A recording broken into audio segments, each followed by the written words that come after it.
Salaar movie ఎలాగుందంటే చాలా బాగుంది.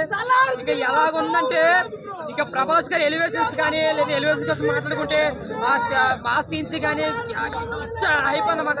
ఇంకా సీట్లు ఎవరో కూర్చోరన్నమాట, ఎగిరి గంటేదే చూసే సినిమా సలార్ అనమాట. ఇంకా ప్రశాంత్ నీల్ అయితే గుడి కట్టేస్తారు ఈ సినిమాతో. నిజంగా చెప్తున్నాను. ఇంకా రవి గారి బ్యాక్గ్రౌండ్ స్కోర్ కూడా సూపర్. కేజీఎఫ్ మించి ఇచ్చారు. ఇంకా కేజీఎఫ్ 1 పక్కన పెడితే దానికి డబుల్ ఉందన్న సినిమా సలార్ మూవీ.